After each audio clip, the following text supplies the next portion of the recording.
না, গতকালকে তো জানতামই না। সেটা সেটা তো আবার আরেক প্রসঙ্গ। গতকাল যে আমি কেন জানতাম না সেটা তো আরেক হ্যাঁ, প্রসঙ্গ। সেটাই। সেটা তো আরেক প্রসঙ্গ। সেটাও প্রসঙ্গ, আপনি সেটাও তুলতে পারেন যে না, আমি আপনি তুলতেই চাই, কার আমি ধমকে তুলতেই চাই। না মানে না, আমি তুলতেই চাই। সাদ্দামের না না জায়গায় না না আমাদেরকে না না, ডাকলেন, হ্যাং অন এ সেকেন্ড। সেটাও একটা আমি প্রসঙ্গ আমি তো, কিন্তু তাই আমি না? আমি আমি কিন্তু এটা এটা আপনি যখন ধমকটা বললেন, তাহলে আমার এটা বলতেই হয় যে আমি সার্জিস, হাসনাত, নাহিদ, মাহফুজ, এদের কারো ধমকে আমি এই জায়গা থেকে সরে আসছি, ব্যাপারটা এরকম না। যেহেতু একটা আইন আছে, সেই আইনটার উপর ভিত্তি করে সেই আইনটার কিছু ইমপ্লিকেশনস আছে। কিছু জায়গা এরকম আছে যে জায়গাগুলির মধ্যে থেকে আমার লোকজন, আমার এখান থেকে মামলা হইতে পারে 10টা, এবং এই সরকারের সামর্থ্য নাই এই মামলা থেকে আমাকে তারা রক্ষা করতে পারবে। ও হয়তো মামলা করবে না, কিন্তু 10টা জায়গা থেকে যখন মামলা করা হবে তখন ও বলবে যে আমি তো জানি না, এটা মব করছে। জনাব নূর, প্রজ্ঞাপন করে যদি নিষেধই না করা হবে, তাহলে এই সরকার বা এই সরকারের লোকেরা এত সেনসিটিভ কেন ওই অঞ্চল, ওই ওই পক্ষের কোনো একটা কথা শুনতে? যেমন ধরেন, আমি আমার উদাহরণ দিই। গতকাল আমি ছাত্রলীগের, নিষিদ্ধ ঘোষিত ছাত্রলীগের সভাপতি সাদ্দাম হোসেনকে ডাকলাম। এই সরকারের লোকজনের মনে হইল ও আইসা একটা তথ্য দিবে, ও আইসা একটা কথা বলবে, তারা পুরো পৃথিবী ঘুরে যাবে। আমি বিরক্ত হয়েছি হচ্ছে যে আইনটাকে আমি আগে দেখি নাই, দেখছি, কিন্তু আইনটা দেখার পরেও আমি বুঝছি, যখন আপনি মানে একটা সাংবাদিক ভিকটিমের পক্ষে দাঁড়াবে, ভিকটিমের জায়গা থেকে যদি কেউ মনে করে তাকে একটা প্ল্যাটফর্ম দেওয়া হচ্ছে, সাংবাদিকের এথিক্যাল জায়গা হচ্ছে তাকে এটা না দেওয়া। হাউএভার, তারা কিন্তু কারো কথাই শুনবে না, কারো কথাই জায়গা দিবে না, তাহলে তারা এটা এইটা কেমনে করবে? মানে আমি আপনার সাথে কিন্তু 100 ভাগ একমত। ছাত্রলীগ 15 জুলাই থেকে এই 5 আগস্ট পর্যন্ত কিন্তু না, গত 15 বছরে যা করছে, ওদের 100 বার 100টা বিষয়ে 100 রকম শুনানি হওয়া উচিত। তাদেরকে জিজ্ঞেস করা উচিত তারা কখন কোথায় কিভাবে করছে। সাদ্দাম হোসেনকে জানতে চাওয়া উচিত যে 5 আগস্ট সে কোথায় ছিল, কেমনে পালাইলো, এটা জানতে চাওয়া উচিত সাদ্দাম হোসেনের কাছে। সেইটা আমি ট্রাই করছিলাম, কিন্তু ওনারা এটা পছন্দ করলো না। আপনারা এটা পছন্দ করলেন, এটা কেন? কারণটা কি? না, না, আমি আমি ব্যক্তিগতভাবে এতটা অসহিষ্ণু না। মানুষকে কথা বলতে দিতে হবে। আমাকে যারা পছন্দ করে না তারাও তো আমাকে নিয়ে অনেক সমালোচনা করে, অনেক কথা বলে, সেটা শোনার প্রয়োজন। এবং আমি আপনার প্রোগ্রামটা মনে করি হওয়া দরকার ছিল। এই কারণে এটা হচ্ছে আর একটা প্রবলেম হচ্ছে কি, এখন সোশ্যাল মিডিয়া এত জনমত হচ্ছে, লাইক হচ্ছে, দ্রুত শিফট হচ্ছে, এবং মানুষ ছোটখাটো ইস্যু এবং এতটা বিভ্রান্তি বা জনমত গঠন করার একটা সহজ পদ্ধতি তৈরি হয়ে গেছে মব জাস্টিসের মতো, যার ফলে অনেকে ওই যে বলছেন, এখন আপনার মতো সাংবাদিক আপনার হিসাব করতে হয় যে আমি অমুককে ডাকলে পাবলিক আমাকে গালি দিবে কিনা, কি বলবে কিনা, কিংবা না, আরেক আমি বক্তৃতা কেয়ার করি যেমন না পাবলিকের গালি, আমি কেয়ার করি না নূর। ম্যাডাম যেটা পাবলিকের বললো গালি আপনি কেয়ার যে করেন, আপনি সেও খেয়াল কথা করেন। বলতে গিয়ে নূর, নূর, পাবলিকের গালি আমি কেয়ার করি না, আপনি খেয়াল করে দেখেন।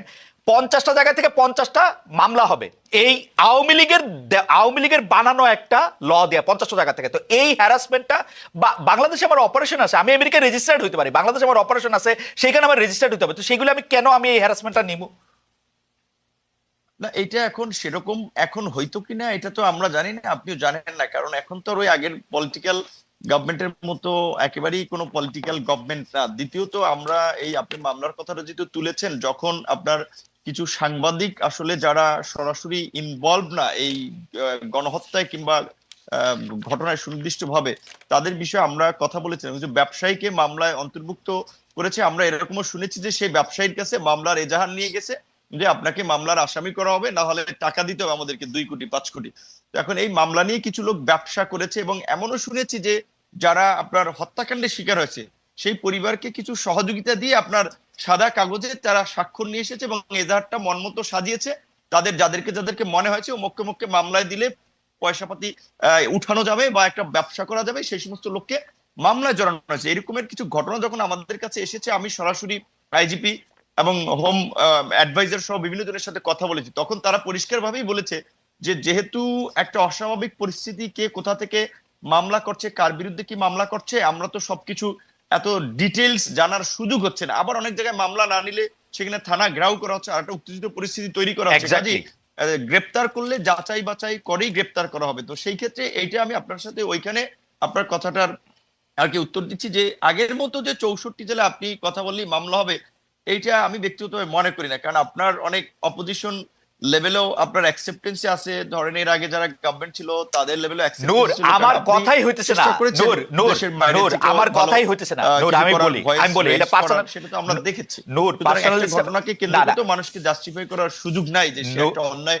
করে ফেলছে যা সে ফেসিবাদের দোষর হয়ে যাচ্ছে। এই যে আপনার একটা ট্যাগিং প্রবণতা এটা এখনো আছে, এটা খুব দুঃখজনক। নূর, আমার কথাই হচ্ছে না, যাই হোক, আমি বলতেছিলাম যে প্রাতিষ্ঠানিকভাবে ব্যাপারটা কোন জায়গায় দাঁড়াচ্ছে। আমি জনাব নুরুল হক নূরের কাছে জানতে চাইবো যে আহ, গত 6-7 বছরের হিসাব করলে একক হিসাবে ছাত্রলীগের হাতে মার খেয়েছেন সবচেয়ে বেশি আপনি। 6-7 বছর তাদের নিগ্রহের শিকার হয়েছেন, জীবনের ঝুঁকির মধ্যে পড়েছেন। যারা আপনাকে বিভিন্ন সময় মেরে ফেলতে চেয়েছে, সে ছাত্রলীগ এখন একটা নিষিদ্ধ সংগঠন, এবং এই নিষিদ্ধ সংগঠন বা একটা সন্ত্রাসী সংগঠন হিসাবে তাদের একটা নিষিদ্ধ করার ক্ষেত্রে একটা জনমত তৈরি হয়েছিল। এই নিষিদ্ধের দাবির পক্ষে আপনিও ছিলেন কিনা, জনাব নুরুল হক নূর? এখন এখানে গণ অভ্যুত্থানের পরে গণমানুষের এতটা এই আওয়ামী লীগ এবং তার অঙ্গ সংগঠন ছাত্রলীগ যুবলীগ সহ এই ফ্যাসিবাদের দোসর তাদের প্রতি ঘৃণা তৈরি হয়েছে, মানুষ আসলে তাদের নামটাও শুনতে চায় না। তো যার ফলে আমরা লক্ষ্য করেছি যে আমাদের নেতা কর্মী সহ বড় একটা অংশের মানুষ, বিভিন্ন রাজনৈতিক দল, তারা বলছে যে যেখানে জার্মানি কিংবা ইটালির মতো দেশে ফ্যাসিবাদের কারণে মুসোলিনির পার্টি কিংবা হিটলারের নাৎসি পার্টি নিষিদ্ধ হয়েছে, সেখানে বাংলাদেশে আওয়ামী লীগ এবং আওয়ামী লীগের যে সবচেয়ে সন্ত্রাসী সংগঠন এবং হাতুড়ি হেলমেট বাহিনীর যারা তাণ্ডব চালিয়েছিল এই আন্দোলন সহ গত 1.5 দশকে, সেখানে ছাত্রলীগ এবং যুবলীগ ছিল অগ্রণী ভূমিকায়। তাদেরকে নিষিদ্ধ করার একটা ব্যাপক জন দাবি তৈরি হয়েছে বা দাবি উঠেছে। সেইখানে আমরা যেহেতু রাজনীতি করি, একটা উদীয়মান রাজনৈতিক দলের প্রতিনিধিত্ব করি, কাজে আসলে ওই আপনি যেটা বলছেন, আমরা রাজনৈতিক দল হিসেবে অবশ্যই আমরা সকলের প্রতি সহনশীল, সংখ্যাগরিষ্ঠ মানুষের স্বার্থ চাহিদার পাশাপাশি সংখ্যালঘু মানুষেরও নিরাপত্তা, তাদের স্বার্থ দেখাও রাজনৈতিক দল হিসেবে এবং দেশের একজন সচেতন নাগরিক হিসেবে আমাদের দায়িত্ব এবং কর্তব্য। তো এই রাজনৈতিক দল সহ বিভিন্ন মানুষের যে দাবিটা উঠেছে যে আওয়ামী লীগ এবং ছাত্রলীগ যুবলীগকে নিষিদ্ধ করা, আমরা যদি তার বাইরে আসলে অবস্থান নেই, সেক্ষেত্রে আমরা কিন্তু রাজনৈতিক দল হিসেবে জনমত হারাবো এবং বর্তমান সময়ের প্রাসঙ্গিকতা হারাবো। কাজে আমাদের কিন্তু এই জনগণের দাবির সাথে থাকতে হচ্ছে, এবং ছাত্রলীগকে তো ইতিমধ্যেই নিষিদ্ধ করেছে। তবে আমার ব্যক্তিগত মতামত হচ্ছে যে ওই ওই শেখ হাসিনা বা আওয়ামী লীগ যে প্রক্রিয়ায় আপনার একটা প্রজ্ঞাপন জারি করে নিষিদ্ধ করেছে, আমি মনে করি সেই প্রক্রিয়ায় না গিয়ে বরঞ্চ তাদের বিরুদ্ধে বিভিন্ন ধরনের শুনানি, তাদের অপকর্ম, যে ছাত্রলীগকে কেন নিষিদ্ধ করা প্রয়োজন, গত 15 বছরে যে ছাত্রলীগের অপকর্ম, সেগুলো তুলে ধরলে ছাত্রলীগকে 100 বছর এমনি নিষিদ্ধ করা যায়। কিংবা আওয়ামী লীগের যে অপকর্ম, এই যে কিন্তু কিন্তু কিন্তু কিন্তু জনাব নূর, কিন্তু জনাব নূর, প্রক্রিয়ায় করাটা বোধহয় উত্তম সিদ্ধান্ত। কিন্তু কিন্তু নূর, আপনার কাছে কি মনে হয় যে এই সবাইকে আটকে হঠাৎ করে দেখা যাচ্ছে শিবির আত্মপ্রকাশ করতেছে, এইটা কি বর্তমানে যারা ক্ষমতায় আছেন তাদের একটা প্লটের অংশ কিনা, বা নাকি একটা পপুলিস্ট রাজনীতির একটা অংশ? আমরা কিন্তু দেখেছি যে এই সরকারের সাথে আপনার সাথে যত খাতির, বিএনপির সাথে যত খাতির, তার চেয়ে বেশি খাতির মনে হয় জামাতে ইসলামের সঙ্গে, মনে হয় আর কি, অ্যাপারেন্টলি। এইটা আপনি কিভাবে দেখেন এটা? এখন এটা অনেকে বলছে, আমি অনেক প্রোগ্রামে গিয়েছি, সেম কোশ্চেন অনেকেই বলেছে যে বিএনপির আগে এমনকি রাষ্ট্রপতির সাথে 5ই আগস্টের মিটিং এও আমাদের সেনাপ্রধানও জামাতের কথা উল্লেখ করেছে, বা জামাত বেশি স্পেস পাচ্ছে, এরকম কথা আপনি বলছেন, ম্যাডাম বলছে, আরো অনেকগুলো প্রোগ্রাম শুনেছি। এখন আমি একটা রাজনৈতিক দল হিসেবে যদি আরেকটা দলের বিষয়ে বলি, তখন ভাববে যে সে আমাদেরকে পছন্দ করছে না বা সে আমরা স্পেস পাচ্ছি, এটা তার সহ্য হচ্ছে না। কাজে আমি বরাবর ওই জায়গায় না গিয়ে আমি যেটা বলতে চাই, ধরেন এই যে শিবিরের বিভিন্ন জায়গায় আত্মপ্রকাশ হচ্ছে, এখন এখানেও তো ধরেন বিভিন্ন পত্র পত্রিকা যেভাবে হেডলাইন করছে, মনে হয় এটা কি বলবেন আপনি, একটা মঙ্গল গ্রহ থেকে কোনো প্রাণী এসেছে, যে সবার একেবারে হইচই করা লাগবে যে জবই শিবির আত্মপ্রকাশ করলো, জবই শিবির আত্মপ্রকাশ করলো। তারা এতদিন রাজনীতি করে নাই, এখন করছে, করুক, তাদের মধ্যে। পয়েন্টটা দেখেন নূর, প্লিজ নূর, আপনার পয়েন্টটা দেখেন। বাংলাদেশের রাষ্ট্র ক্ষমতায় যদি জামাত ইসলামী আসে, বাংলাদেশের অধিকাংশ লোকজন যদি তাদের চায়, আমার কিন্তু কোনো অসুবিধা নাই, বাংলাদেশের শিবির আসুক। প্রবলেম হচ্ছে আপনি অন্য জায়গায় ছাত্র রাজনীতি করতে দিবেন না, লেজুর ভিত্তিক ছাত্র রাজনীতি বন্ধের কথা বলবেন, কিন্তু শিবিরকে আপনি কেমনে কোয়ালিফাই করেন যে ও লেজুর ভিত্তিক ছাত্র রাজনীতি করে না? ও কি জামাতের একটা ছাত্রের লেজু শব্দটা জানি কেমন, নিত্রা অধ্যাপক মানুষ, নিত্রা নিশ্চয়ই কোন একটা ভালো শব্দ বলতে পারবেন, আমি তো পারতেছি না একটা ভালো শব্দ বলতে। এটি এতদিন ধরে তো এটি বলে আসছে, আমরাও প্রকাশ্যে আমাদের যে ছাত্র সংগঠন যখন করেছি, ছাত্র অধিকার পরিষদ, আমরাও বলেছি যে লেজুর ভিত্তির বাইরে স্বাধীন স্বতন্ত্র ছাত্র সংগঠন এবং সৃজনশীল ছাত্র রাজনীতির প্রয়োজন। আপনি শুনতে পাচ্ছেন? ওকে নূর, I think জি। আমি আমি না, আমি একটু আমার কথা আমি একটু শেষ করি। আমি আমি যেটা একটু আপনি জানতে নিত্যার কাছে চেয়েছিলেন, যেতে আমি চাই, এই কথাটা একটু শেষ করি যে হ্যাঁ, প্রফেসর এখন নিত্যা, আপনি এইখানে একটু শেষ করবেন যে আসলে এটা আসলে একটা বিষয় হচ্ছে যে যেমন আপনারা যদি প্রকৃত অর্থে যদি এই বৈষম্য বিরোধী আন্দোলন এবং বিভিন্ন জায়গার কমিটি নেতৃবৃন্দ এবং যারা বিভিন্ন জায়গায় নেতৃত্ব দিয়েছে সেটা যদি ফলো করেন দেখবেন যে নেতৃত্বে ছাত্র অধিকার পরিষদ এবং ছাত্র শিবিরের কিছু ছেলেরা বেশ একটা অংশে ছিল। কারণ হচ্ছে শিবির যেহেতু প্রকাশ্যে রাজনীতি তাদের অবস্থান ছিল না, কাজেই তারা এখানে অ্যাক্টিভিটিস করতে পেরেছে। কিংবা ওকে বৈষম্যবিরোধী ছাত্র আন্দোলনের সাথেও যারা নেতৃত্ব পর্যায়ে ছিল, অনেকে ছাত্র অধিকার পরিষদের সাথে সরাসরি কাজ করেছে, অনেকে ভিন্নভাবে কাজ করেছে, তারাও কিছু মানে নন পলিটিক্যাল লোককে প্রেফারেন্স করতে গিয়ে অপেক্ষাকৃত কম পরিচিত বিভিন্ন রাজনৈতিক দলের ছাত্র সংগঠন, সেই ক্ষেত্রে শিবিরের কিছু ছাত্র প্রতিনিধি তারা এখানে ছিল। এখন একটা যেটা পরিস্থিতি হয়েছে এই বৈষম্যবিরোধী আন্দোলনের, এখন রাজনৈতিক দল ঘোষণার পরে এখন কিন্তু শিবির আর সেখানে তাদের কর্মকাণ্ডের সমর্থন করছে না বা করবে না, ছাত্র অধিকার কিংবা ছাত্র দল সেখানে কেউ করছে না। কিন্তু একটা গ্রুপ তৈরি হয়েছে যারা বিভিন্ন পরিস্থিতি নিয়ন্ত্রণ করার জন্য পরিকল্পিতভাবে বিভিন্ন ইস্যু ক্যাম্পাসে ক্রিয়েট করছে। যেমন ধরেন বিশ্ববিদ্যালয়ের ভিসি হিসেবে যখন সে ফর এক্সাম্পল নাম আসছে সামিনা লুৎফা ম্যাডামের, তখন দেখা যাবে কিছু লোক আগে বলবে সে বাম, সে এইটা, সে ওইটা, এইটা বলে রাইট। কি আগেই তার জন্য একটা আমি ডিলেজিটিমেট অবশ্য গ্রাউন্ড তৈরি নূর করছে। নূর এখন নূর নূর এরকম একটা নূর আমি আপনাকে একটু শেষ ধন্যবাদ। করি, জি শেষ করেন, শেষ আমি করেন। একটু শেষ করি। হ্যাঁ, জি তো এখন এইটা এই কারণে দেখছি যে এটা ধরেন ছাত্র দল পোস্টার লাগিয়েছে ঢাকা বিশ্ববিদ্যালয়ে, সেটা নিয়ে প্রতিবাদ করা যায় যে কারণ ছাত্র রাজনীতির সংশ্লিষ্ট পোস্টার ক্যাম্পাসে থাকতে পারে, কিন্তু সেটাদের ছাত্র দল এখন বিএনপির একটা বড় সংগঠন, তাদের ছাত্র সংগঠন, সেখানে তাদেরকে যদি এইভাবে হুমকি দেওয়া হয় পোস্টার লাগালে দেয়ালে কপালে দুঃখ আছে কপালে, তখন কিন্তু একটা সাংঘর্ষিক পরিস্থিতি তৈরি হচ্ছে। তাহলে এই সংঘর্ষগুলো আবার পরিকল্পিতভাবে কেউ ক্যাম্পাসে ঘটিয়ে নতুন করে কেউ ফায়দা নিতে চাচ্ছে কিনা, এবং বিশেষ করে অন্য কোনো এজেন্ডা বাস্তবায়ন করার জন্য কাউকে বিশেষ সুবিধা দেওয়ার জন্য এই ছাত্র রাজনীতি নিষিদ্ধের নামে এই সমস্ত আওয়াজ ফাঁকা আওয়াজ উঠছে কিনা সেটিও আমাদের ভাবতে হবে। যেটা সামিনা লুৎফা ম্যাম বলেছে যে এই জুলাই যে অভ্যুত্থান হয়েছে রাজনৈতিক ছাত্র সংগঠনের ঠিক আছে ছেলেরাই নূর, আপনার কর্মীরাই তো তৈরি করেছে। নূর আপনার বাংলাদেশের সৃষ্টি হয়েছে ছাত্র রাজনীতির ওকে মাধ্যমে, সেখানে ছাত্র রাজনীতি নিষিদ্ধ তো কখনোই যৌক্তিক কোনো সমাধান হতে পারে না। ওকে নূর, আপনাকে একটু অধ্যাপক নিত্যার কাছে আসতে চাই। অধ্যাপক নিত্যা, বৈষম্য বিরোধী ছাত্র আন্দোলনে সরকার যে পতন হয়েছে তাদের বিভিন্ন সময় একটা বড় দাবি ছিল লেজুর ভিত্তিক ছাত্র রাজনীতি বন্ধ করা। এখনো বিভিন্ন ব্যানারে ছাত্র রাজনীতি বন্ধের দাবিতে বিক্ষোভ মিছিল হচ্ছে।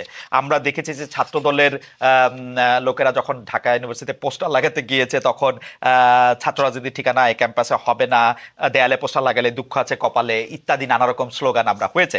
কিন্তু পাশাপাশি আমরা দেখেছি যে 5 আগস্টের পর ঢাকা বিশ্ববিদ্যালয়, জগন্নাথ বিশ্ববিদ্যালয়, জাহাঙ্গীরনগর বিশ্ববিদ্যালয় ছাত্র শিবিরের কমিটি ঘোষণা করা হয়েছে তাদের একরকম স্বাগত জানানো হচ্ছে। এটা কি ওই প্রক্রিয়ার অংশ যে আওয়ামী লীগ আমলে যেহেতু তারা নিপীড়িত ছিল তাদেরকে এখন মানে অনেক অনেক অনেক বেশি মানে তাদের অনেক বেশি সুযোগ দিতে হবে, ব্যাপারটা কি ওই প্রক্রিয়ার অংশ কিনা আপনার কাছে কি মনে হতে হয়? পারে, এছাড়া আর কোনো ব্যাখ্যা নাই আমার কাছে। কারণ আমার কাছে মনে হয় যে একদিকে ধরেন ছাত্র রাজনীতি বন্ধ করার ব্যাপারে যখন খুব তোড়জোড় শুরু হলো তখন কিন্তু আমরা খুব পরিষ্কার অবস্থান রেখেছি এখানে শিক্ষকরা যে আসলে ছাত্র রাজনীতি বলতে যে লেজুর রাজনীতি সেটা বন্ধ হতে পারে, সেটা ছাত্রদের সিদ্ধান্ত, কিন্তু ছাত্র রাজনীতি বন্ধ করার তো কোনো সুযোগ আমরা অন্তত দেখি নাই। কারণ জুলাই অভ্যুত্থান হয়েছে এই ছাত্র রাজনীতির উপরে ভর করে। এখন এরকম একটা পরিস্থিতিতে এসে আমরা যখন দেখলাম যে সবখানে শিবিরের আত্মপ্রকাশ হচ্ছে, কিন্তু ধরা যাক যে অন্য কোনো রাজনৈতিক দল তাদের কার্যক্রম সেইভাবে পরিচালনা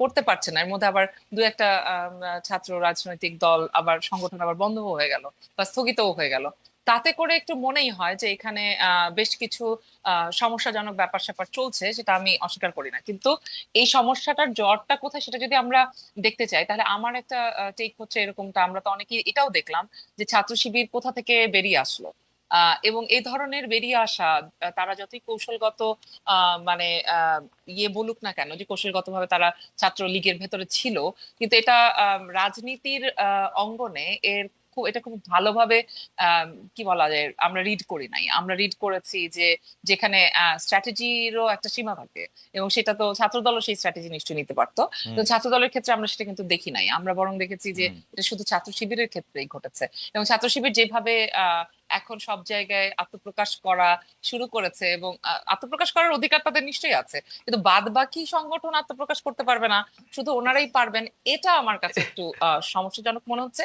এবং এই সমস্যাটা আসলে শিক্ষার্থীদেরকে, আমি মনে করি যে তাদেরকেই কিন্তু এটা মানে সলভ করতে হবে। এটা কিন্তু এর ভেতরে শিক্ষকরা বা অন্য রাজনৈতিক দল ঢুকে পড়লে হবে না, এই কারণে যে ধরেন আমরা তো চাইছি যে যত দ্রুত সম্ভব ক্যাম্পাসগুলো তার স্বাভাবিক কার্যক্রমে ফিরে যাক, এবং এর মধ্যে শিক্ষার্থীদের যে রাজনীতি, তার মানে শিক্ষার্থীদের যে সংসদগুলো রয়েছে, ডাকসু রাকসু, এইগুলো সব আবার সক্রিয় আমি কিন্তু হয়ে উঠবে। অধ্যাপক নিত্রাকে এগুলো এখন আর সক্রিয় শুনতে পাচ্ছি না। হয়ে উঠতে গেলে আমাদের কিন্তু ছাত্র সংগঠনগুলোকে লাগবে, এবং সেই ছাত্র সংগঠনগুলো অধ্যাপক নিত্রা অধ্যাপক যত নিত্রাকে রাজনীতি আমি করার আসলে scope আমি পাবে। আমি আমি আমি অধ্যাপক নিত্রার কথা শুনতে পাচ্ছি না। ও শুনতে পাচ্ছ না? আই ক্যানট না, হিয়ার পাচ্ছি, আমি শুনতে পাচ্ছি, প্রফেসর কিন্তু নিত্রা। শুনতে পাচ্ছি। আচ্ছা, ক্যান খালেদ ইউ ভাই চেক ইট? বলছেন শুনতে পাচ্ছেন। আমি একটু এখন শুনতে জনাব পাচ্ছেন? নুরুল হক নূরের কাছে যেতে চাই এই প্রসঙ্গে। জনাব নুরুল হক নূর, আপনার কাছে কি মনে হয়, আপনার কাছে কি মনে হয় জনাব প্রফেসর নিত্রা যেটি বললেন, যে সব মানে যেটি আসলে উনি উনার শেষ কথাগুলো আমি শুনতে পাইনি, মানে শেষ 1 মিনিট আমি শুনতে পাচ্ছিলাম না। I would rather request control room to fix it.